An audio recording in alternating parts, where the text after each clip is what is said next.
नमस्कार.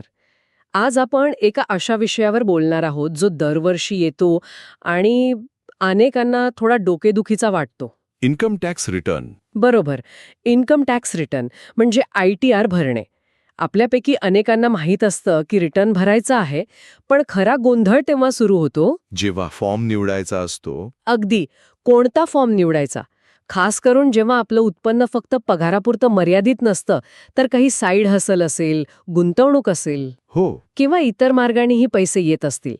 तर या गुंतागुंतीतून मार्ग काढण्यासाठी आज आपण डॉक्टर राहुल खरात यांच्या एका लेखाची मदत घेणार आहोत. आजच्या चर्चेत आपण फक्त कोणता फॉर्म कोणासाठी आहे हे नाही पाहणार, तर या फॉर्म्स मागचा तर्क काय आहे आणि भारताची कर प्रणाली भविष्यात कुठे चालली आहे याचाही वेध घेऊया. नक्कीच. आणि सुरुवात करण्यापूर्वी एक मूलभूत गोष्ट स्पष्ट करूया. हो. 1961च्या कायद्यानुसार तुमचं एकूण उत्पन्न जर बेसिक एक्झॅम्पशन लिमिटपेक्षा जास्त असेल तर तुम्हाला ITR भरावाच लागतो. हे तर झालंच. हो, पण यापलीकडेही काही कारणं आहेत.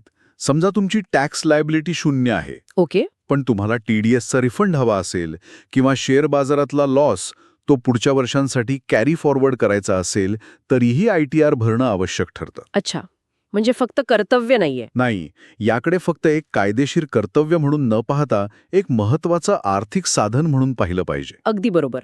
चला तर मग थेट फॉर्म्सच्या प्रकारांवर येऊया. असेसमेंट इयर 2025-26 साठी व्यक्तींसाठी मुख्यत्वे 4 फॉर्म्स महत्वाचे आहेत. हो. सुरुवात करूया सर्वात जास्त वापरल्या जाणाऱ्या फॉर्मने, ITR 1, ज्याला सरकार सहज असं म्हणतं. पण हे नाव ऐकून जितकं सोपं वाटतं ते खरंच तितकं सहज आहे का? हा चांगला प्रश्न आहे. सहज फॉर्म खरंच त्या लोकांसाठी आहे ज्यांचं आर्थिक आयुष्य खूप सरळ आहे. म्हणजे तुम्ही भारतात राहणारे निवासी व्यक्ती असाल, तुमचं उत्पन्न 50 लाखापर्यंतच असेल आणि ते फक्त पगार, पेन्शन, एकाच घराचं भाडं किंवा व्याज अशा स्रोतांमधून येत असेल तरच. फक्त याच स्रोतांमधून.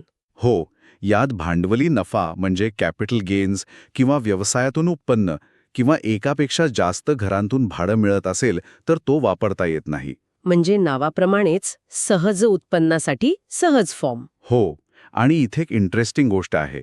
सहज आणि पुढे येणारा सुगम ही नावं केवळ सोपेपणासाठी नाहीत. अच्छा. ती सरकारची एक मोठी रणनीती दर्शवतात.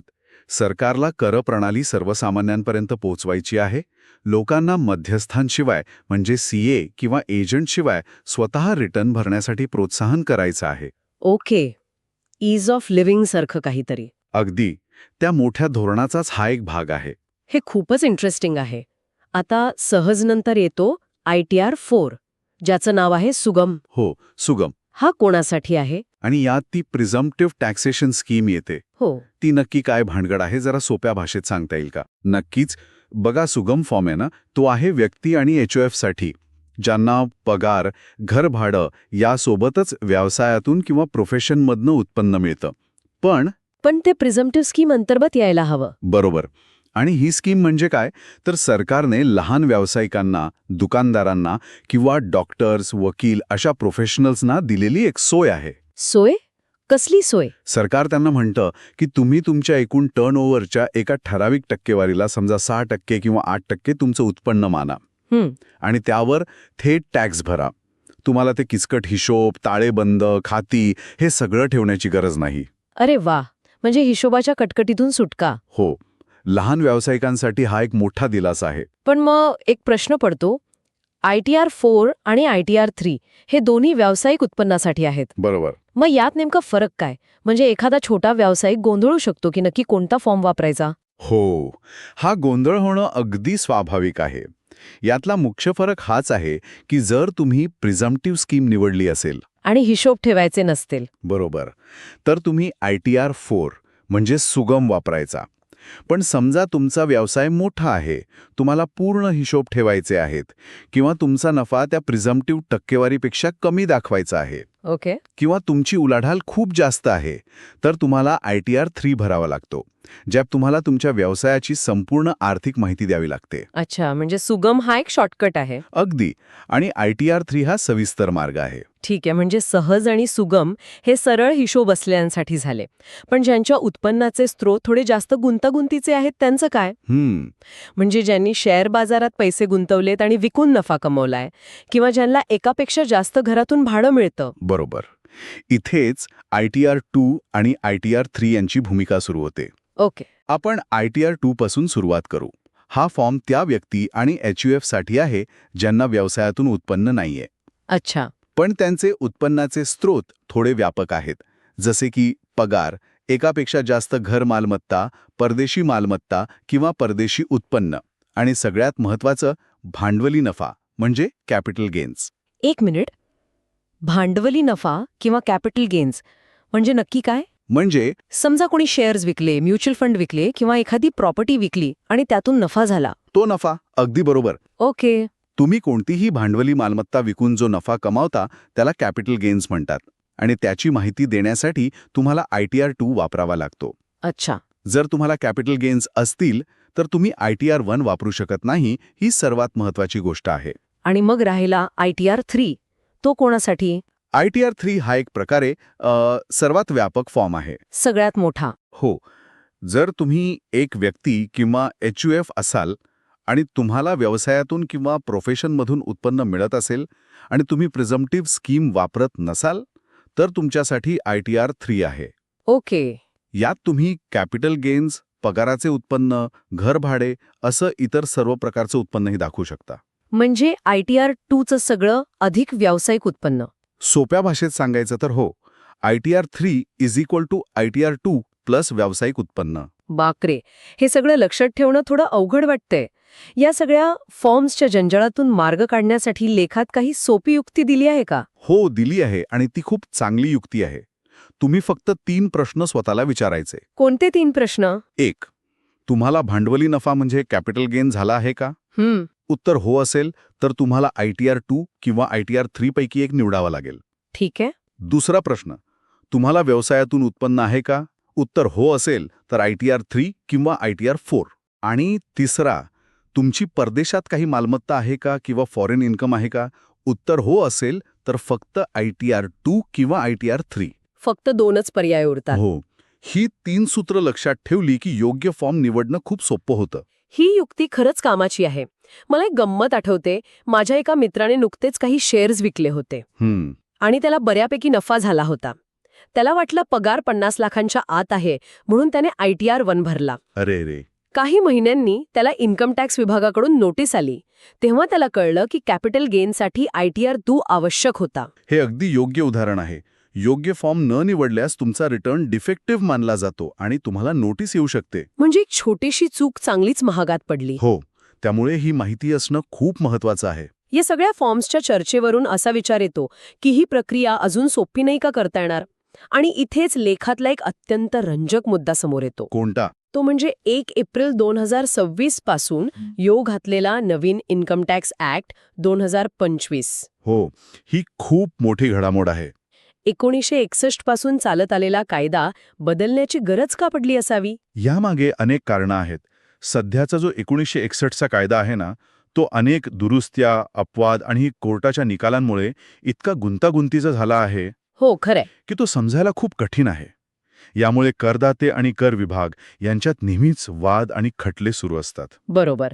नवीन कायद्याचा मुख्य उद्देश कर प्रणाली सोपी, सुटसुटीत आणि अधिक डिजिटल फ्रेंडली बनवणे हा आहे. पण सोपी म्हणजे नक्की काय अपेक्षित आहे? म्हणजे माझ्यासारख्या सामान्य कर भरणाऱ्याच्या आयुष्यात काय बदल होईल? सोपी म्हणजे अनेक गोष्टी.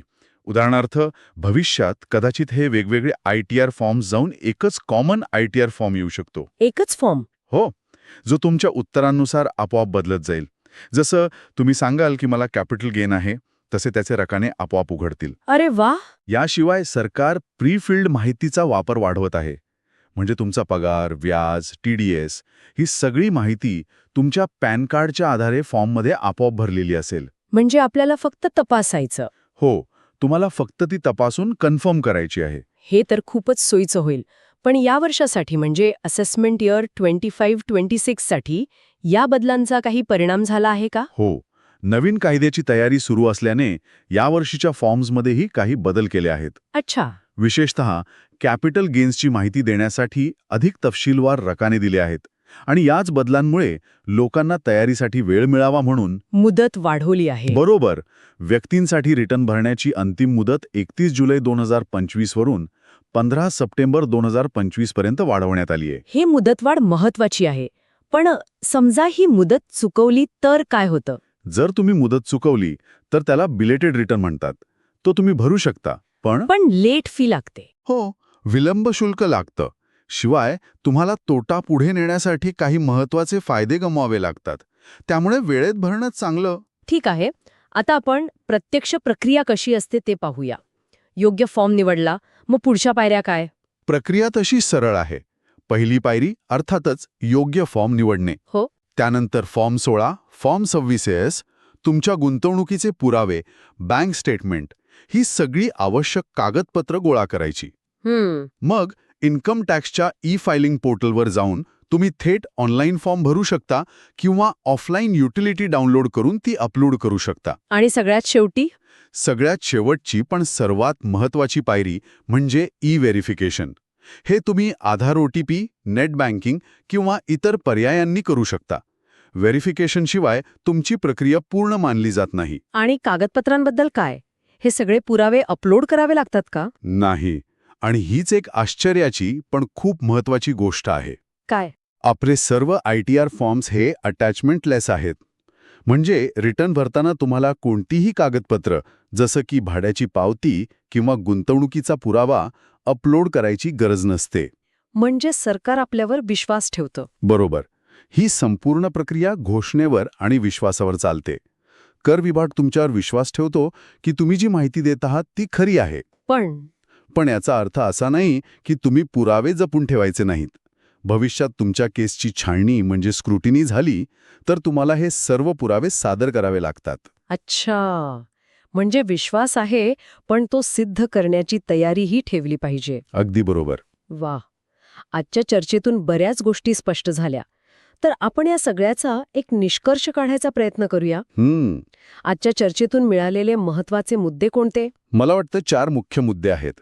1. ठराविक मर्यादेपेक्षा जास्त उत्पन्न असल्यास ITR भरणं कंपल्सरी आहेच, पण रिफंड किंवा तोटा पुढे नेण्यासाठीही ते आवश्यक आहे. बरोबर. 2. आपल्या उत्पन्नाच्या स्रोतानुसार योग्य फॉर्म निवडणं महत्वाचं आहे. सहज आणि सुगम हे सोप्या प्रकरणांसाठी, तर ITR 2 आणि ITR 3 अधिक गुंतागुंतीच्या उत्पन्नांसाठी आहेत. आणि ती 3 प्रश्नांची युक्ती लक्षात ठेवायची. हो, त्याने निवड सोपी होते. आणि तिसरा आणि चौथा मुद्दा? तिसरा महत्वाचा मुद्दा म्हणजे 2026 मध्ये येणारा नवीन कर कायदा, ज्यामुळे ही संपूर्ण प्रक्रिया अधिक सोपी आणि डिजिटल होण्याची अपेक्षा आहे. आणि चौथा म्हणजे या वर्षासाठी म्हणजे AY 2025-26 साठी रिटर्न भरण्याची अंतिम मुदत 15 सप्टेंबर 2025 आहे, जी चुकवू नये. उत्तम. या सर्व माहितीबद्दल धन्यवाद.